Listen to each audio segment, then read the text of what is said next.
Hello everyone, बहुत बहुत स्वागत है आपका हमारे यूट्यूब चैनल परीक्षा दर्शिका पर। दोस्तों, आज के इस वीडियो में हम लोग देखने वाले हैं आधुनिक काल से संबंधित छायावाद युग को। ठीक है, तो जल्दी से चैनल को सब्सक्राइब कीजिए, वीडियो को लाइक कीजिए और शेयर कीजिए।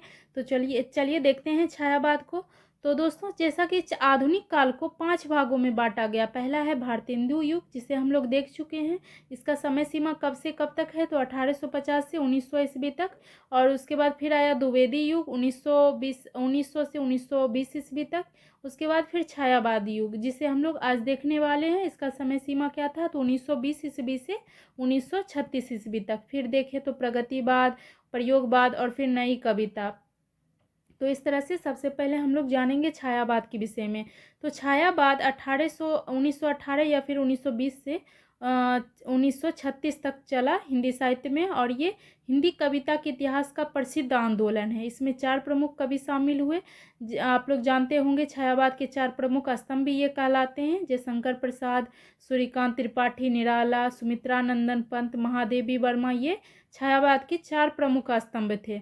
और दोस्तों, देखते हैं आज का प्रश्न क्या है। तो निराला का प्रथम काव्य संग्रह। तो निराला के विषय में यहाँ दिया हुआ है। तो निराला कौन थे, तो ये हिंदी साहित्य के छायावादी कवियों में इनका बहुत ही महत्वपूर्ण इनका नाम है। और अपने क्रांतिकारी और विद्रोही व्यक्तित्व के कारण वे बाकी छायावादी कवियों से अपना एक अलग पहचान रखते हैं। इनके काव्य जीवन का आरंभ इनकी प्रसिद्ध कविता, बहुत ही लोकप्रिय कविता है इनका, जूही की कली, इन्हीं से आरंभ होता है। और ये रचना कब लिखी गई उन्होंने, 1916 ईस्वी में।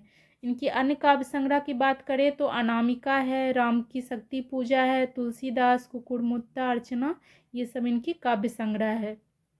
और अनामिका दोस्तों, तो ये इनकी प्रौढ़तम काव्य संग्रह है। इस संग्रह में 2 महत्वपूर्ण रचनाएं हैं, एक सरोज स्मृति और एक राम शक्ति की पूजा।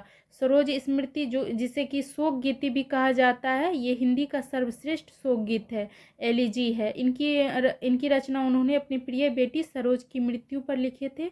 और राम की शक्ति पूजा ये इनकी प्रसिद्ध रचना है, जो कि अनामिका काव्य संग्रह में, गीतिका इन्हीं की रचना है। आगे देखते हैं प्रश्न, कविता को कल्पना के कानन की रानी किसने कहा। तो कविता को कल्पना के कानन की रानी सूर्यकांत त्रिपाठी, निराला कहते हैं। पंत, सुमित्रा नंदन पंत आधुनिक हिंदी छायावादी कविता के श्रेष्ठ प्रतिनिधि कवि माने जाते हैं। प्रकृति, जीवन और मनुष्य का जैसा यथार्थ चित्रण इनके काव्य में मिलता है, वह कहीं अन्य दुर्लभ है दोस्तों। और इनकी रचनाओं की बात करें तो बीना है, पल्लव है, ग्रंथि है, गुंजन इनकी रचना है। इस तरह से इनकी रचना है। प्रसाद, जयशंकर प्रसाद आधुनिक काव्य के प्रमुख छायावादी कवि हैं। कवि के अतिरिक्त वे देखें तो नाटककार भी थे, कथाकार भी थे, निबंधकार भी थे। इनकी प्रसिद्ध काव्य कृतियों की बात करें तो आंसू इनका काव्य है, आंसू और लहर, झरना और कामायनी, जो कि इनकी अंतिम कृति है कामायनी। महादेवी वर्मा ये छायावाद की प्रतिनिधि कवित्री हैं। इन्हें आधुनिक युग का मीरा भी कहा जाता है।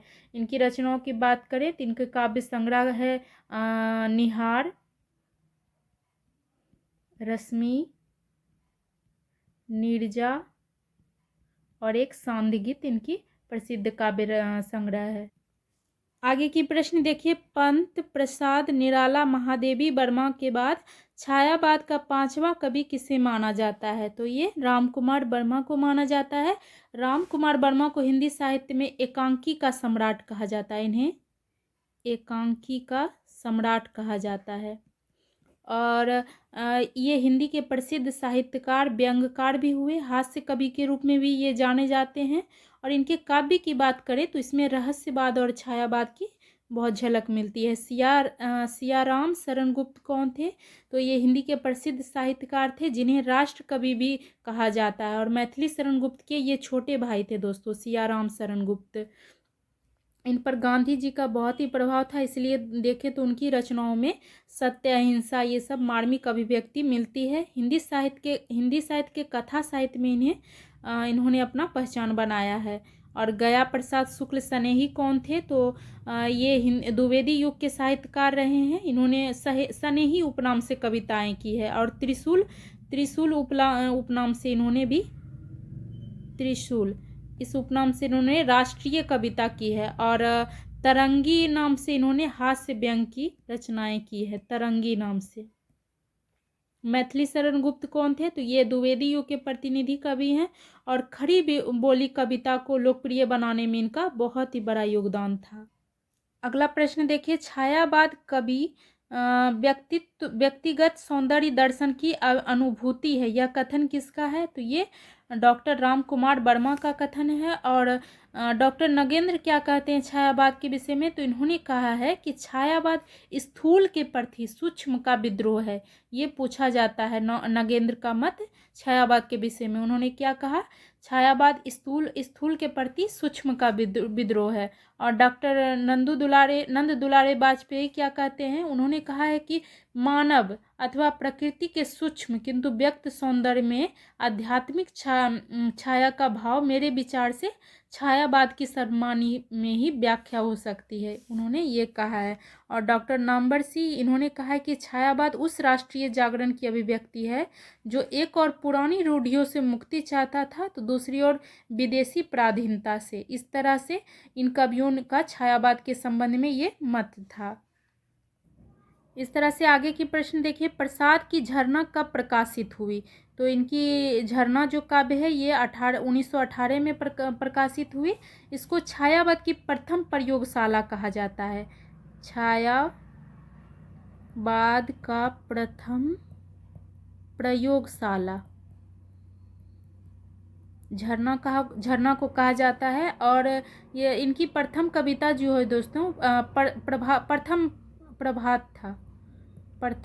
प्रभात इनकी प्रथम कविता था जो कि झरना में ही संकलित है।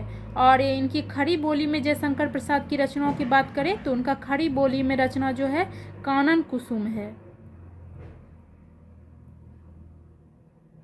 खड़ी बोली में प्रथम रचना है ये कानन कुसुम। इस तरह से आगे की प्रश्न देखिए, पेसोला की प्रतिध्वनि किसकी प्रसिद्ध छायावादी कविता है? तो ये जयशंकर प्रसाद की प्रसिद्ध कविता है। और पेसोला की प्रतिध्वनि कविता में महाराणा प्रताप सिंह के जो उत्तराधिकारी है होते हैं उन्हीं के विषय में वर्णन है। किस प्रकार अपने अंतिम समय में महाराणा प्रताप अपने उत्तराधिकारी को देखना चाहते हैं। ये प्रसाद की प्रबंधात्मक कविता है।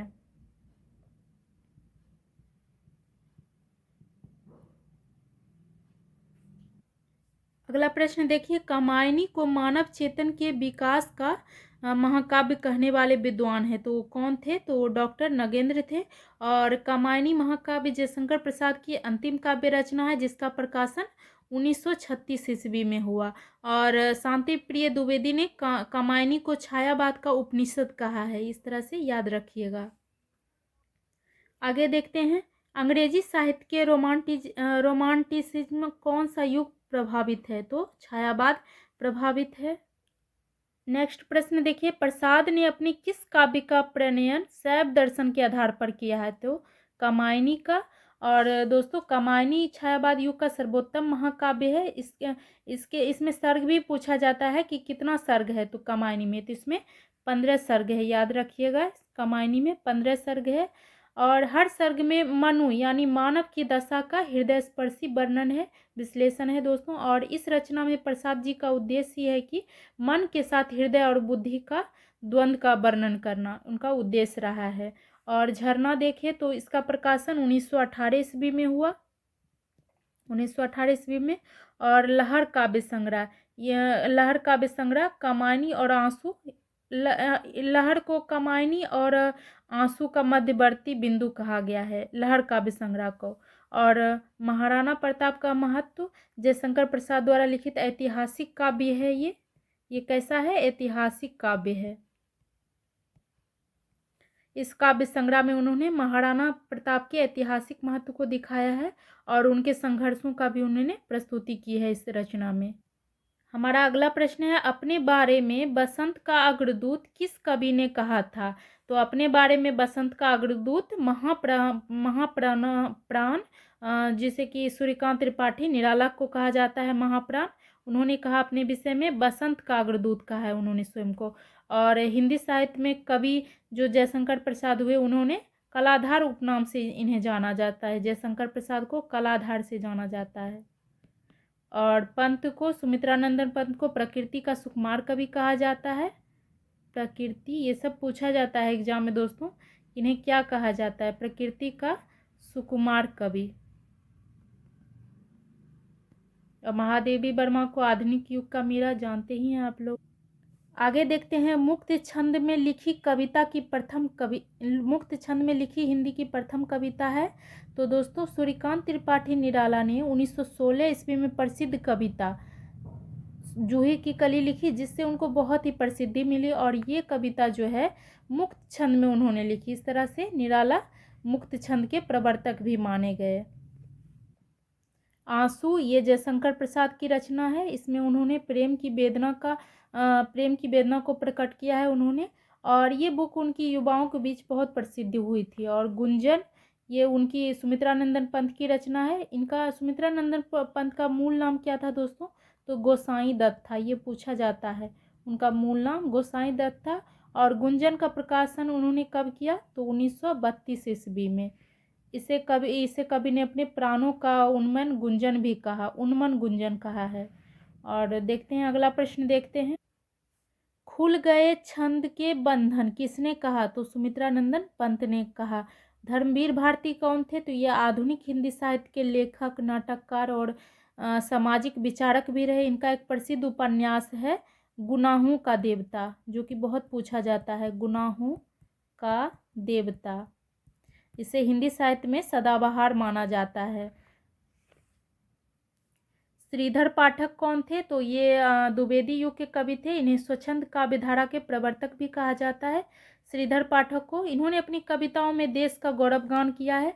ये कवि थे, समाज सुधारक और स्वतंत्रता सेनानी भी थे। और फारसी और संस्कृत के ये अच्छे जानकार भी थे। आगे देखते हैं प्रश्न, निराला की तुलसीदास किस विधा में रचित है, तो ये खंड काव्य में रचित है। और खंड काव्य किसे कहा जाता है, तो जीवन की किसी एक घटना पर आधारित ये खंड काव्य रचना होता है। मुक्तक काव्य, इसका अर्थ हुआ दोस्तों अपने आप में संपूर्ण, अर्थात वह विधा जो अपने आप में स्वतंत्र हो, पूर्ण हो। गीतिक काव्य किसे कहा जाता है, तो इसका मतलब है गाया जा सकने वाला काव्य ही गीतिक काव्य है। प्रबंध काव्य, तो इस प्रकार के काव्य में कथा जो होता है क्रमबद्ध रूप से होता है, क्रम कहीं नहीं टूटता है कथा में। इस तरह से हम लोग देख लिए हैं।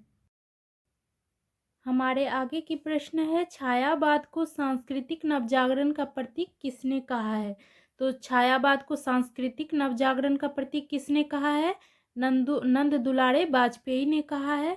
और दोस्तों राम कुमार वर्मा क्या कहते हैं छायावाद के संबंध में, तो इन्होंने कहा कि परमात्मा की छाया आत्मा पर और आत्मा की छाया परमात्मा पर ही छायावाद है, तो उन्होंने ये कहा। और मुकुटधर पांडे कौन थे, तो ये छायावाद का नामकरण का श्रेय मुकुटधर पांडे को ही जाता है। इन्होंने एक पत्रिका में, इनकी एक पत्रिका है, उसमें एक निबंध प्रकाशित किए जिसमें उन्होंने छायावाद शब्द का प्रथम प्रयोग किया, मुकुटधर पांडे ने। और इस तरह से, और जयशंकर प्रसाद के अनुसार छायावाद क्या है, तो उन्होंने रहस्यवाद की सौंदर्यमयी व्यंजना ही छायावाद है, उन्होंने कहा। और डॉक्टर नगेंद्र, पिछले प्रश्न में हम लोग पढ़े थे कि उन्होंने छायावाद को क्या कहा, तो उन्होंने छायावाद को स्थूल के प्रति सूक्ष्म का विद्रोह कहा है।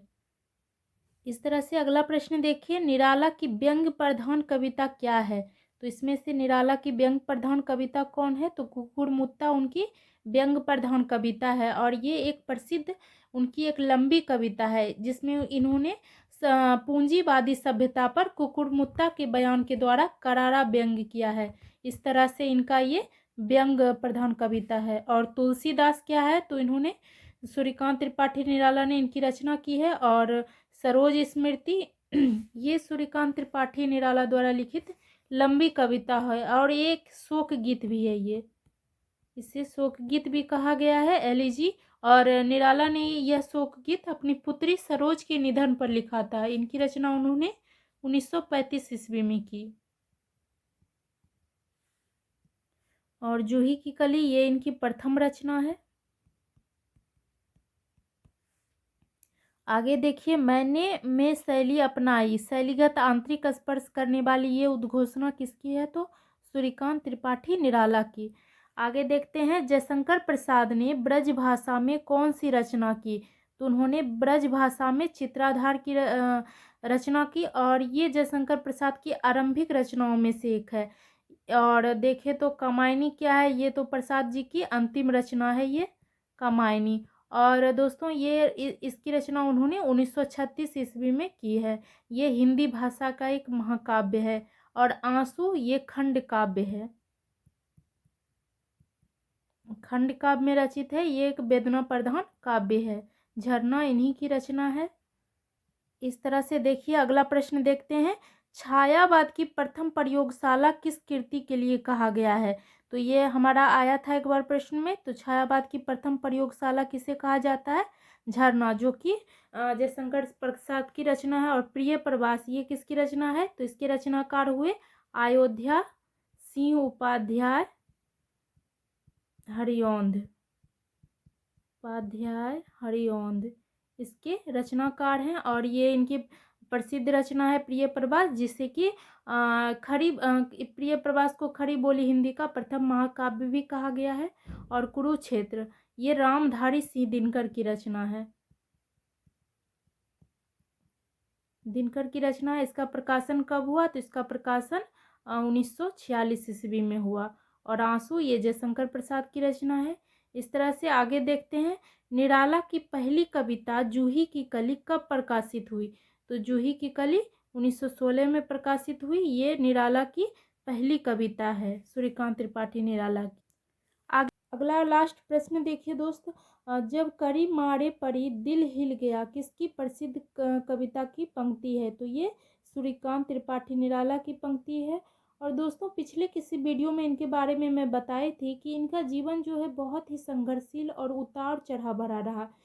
इनके सभी प्रियजन की मृत्यु हो गई, छोटी आयु में माँ का निधन हो गया, फिर शादी हुई तो कुछ वर्षों बाद पत्नी का निधन हो गया, उसके बाद पिता, चाचा, चचेरे भाई, इस तरह से एक एक करके उनके सभी प्रिय चल बसे। और अंत में एकमात्र सहारा पुत्री सरोज का निधन ने तो उन्हें अंदर तक झकझोर दिया। इस तरह से मृत्यु का उन्होंने जैसा साक्षात्कार किया, उसकी अभिव्यक्ति उनकी रचनाओं में, उनकी कविताओं में दिखाई पड़ता है। तो इस तरह से था निराला का संघर्ष भरा जीवन। तो फ्रेंड्स ये था आज का वीडियो, जिसमें हम लोग छायावाद के प्रश्नों को किए। तो आप लोग वीडियो को पूरा देखिएगा, क्योंकि छायावाद से एग्जाम में बहुत क्वेश्चन आता है। तो इसी के साथ मिलते हैं नेक्स्ट वीडियो में।